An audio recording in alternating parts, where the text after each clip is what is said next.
असली और नकली संतों में पहचान कैसे करें? पहली बात तो कोई संत नकली होता ही नहीं है, ये बात। लेकिन उनको प्रसाद की चिंता नहीं थी, उनको पैसे चाहिए थे।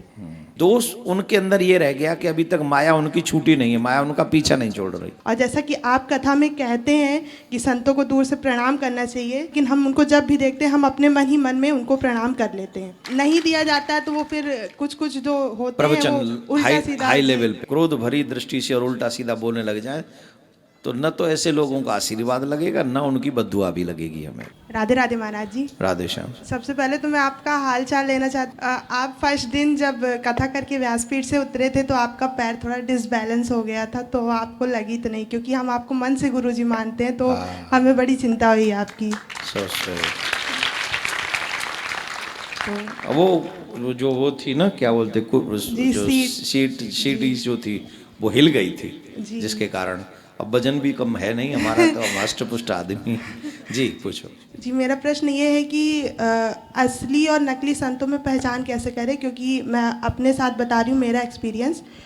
अभी नवरात्र के टाइम हमारे घर के जस्ट बगल में मंदिर है, तो जो पुजारी जी हैं वहाँ पे, तो उनकी माता जी का दादी का देहांत हो गया था, तो वो पूजा पाठ नहीं करते थे। तो हम लोगों को कुछ दिन के लिए सेवा मिली थी कि हाँ आप लोग सफाई करिए, पूजा पाठ करिए। तो हम लोग करते थे, तो काफ़ी संत मतलब वहाँ पे रोज़ आते थे और मंदिर में प्रणाम करे, दर्शन करे, और वो मतलब कुछ मांगते थे, तो मतलब जैसा हमारे पास होता था हम प्रसाद देते थे, लेकिन उनको प्रसाद की चिंता नहीं थी, उनको पैसे चाहिए थे जी।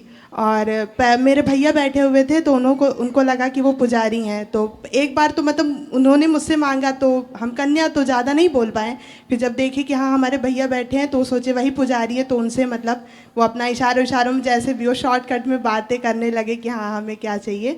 और ऐसा एक दिन नहीं था, काफ़ी दिन लगातार हुआ। इवन अभी भी होता है, वो संत अभी भी आते हैं। और जैसा कि आप कथा में कहते हैं कि संतों को दूर से प्रणाम करना चाहिए, तो अब असली है कि नकली है हमें तो नहीं पता, लेकिन हम उनको जब भी देखते हैं हम अपने मन ही मन में उनको प्रणाम कर लेते हैं। तो मतलब देखिए, बात हम समझ रहे हैं। पहली बात तो कोई संत नकली होता ही नहीं है, ये बात अपने मन से निकाल दो। नकली साधु भी होते हैं, आप ऐसे नहीं समझेंगे। इस बात को मैं कह रहा हूँ, काफ़ी लोग मेरा मजाक उड़ाने लग जाएंगे, देखो देखो, है ना, क्योंकि आजकल तो सोशल मीडिया जिंदाबाद, जो मन आए सो लिखो। लेकिन एक बात बताओ, संत कोई व्यक्ति बना तो सबसे पहले तो उसे अपना घर छोड़ना ही पड़ेगा जी। आप छोड़ के दिखाओ, कौन सा यहाँ बैठा है जो घर छोड़ के निकल जाए?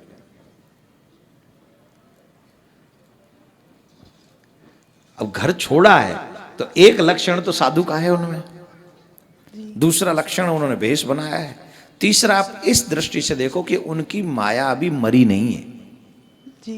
उनमें ये दोष है उनके लिए, हमारे लिए नहीं है। हमारे लिए तो जब वो घर छोड़े, भेष बनाया, तो साधु हो गए, लेकिन दोष उनके अंदर ये रह गया कि अभी तक माया उनकी छूटी नहीं है, माया उनका पीछा नहीं छोड़ रही, तो उनका दोष है।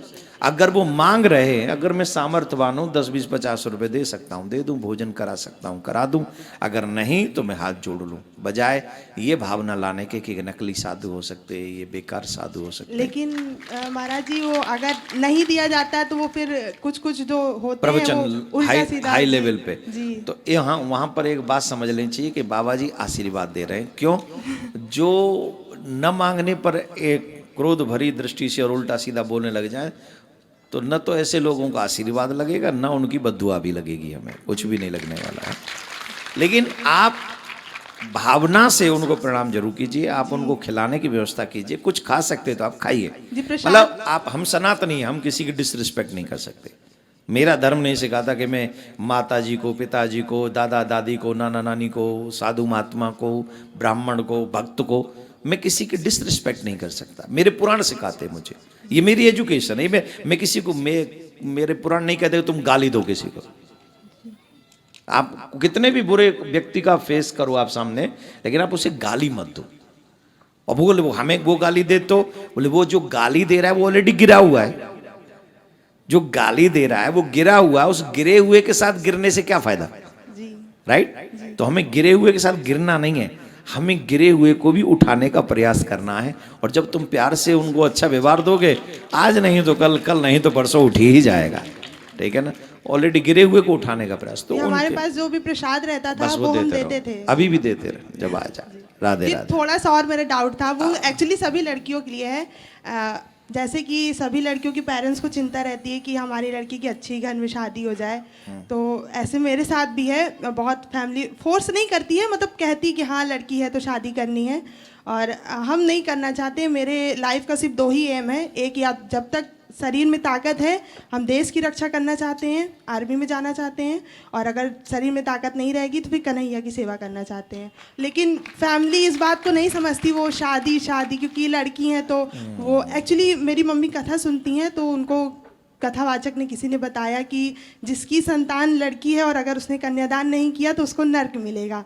तो फोर्स तो फैमिली नहीं करती, फैमिली बहुत अच्छी है, लेकिन फिर भी कहती है कि अरे हमें लेकिन नर्क फिर में, भी तुम शादी कर ही लेना। लेकिन नहीं करना चाहते, हमें ग्रस्त में अच्छा, नहीं जाना। अब अगर हमें तुम इतना सुनती हो जी, और हमारी इतनी चिंता करती हो कि हमारे पैर में कहीं लग तो नहीं गई, तो इतनी हमसे चिंता, हमारी चिंता है, तो हमें भी तो तुम्हारी लाइफ की चिंता होनी चाहिए ना। लेकिन हम नहीं करना चाहते। लेकिन एक और फायदा है, मीरा ने भी शादी की थी। जी, संसार के दुख जब झेलो ना गृहस्थ में जाके, उसके बाद कन्हैया से अटैचमेंट ज्यादा होती है। लेकिन आजकल ऐसे लड़के भी नहीं मिलते। आजकल सास को भजन करने वाली बहू नहीं चाहिए, क्लब जाने वाली बहू चाहिए, और लड़के भी ऐसे नहीं मिलते जो भजन करने दें, उनको भी अपने साथ लड़की घुमाने वाली चाहिए। तो ऐसे में कैसे हम अपनी लाइफ बर्बाद कर लें?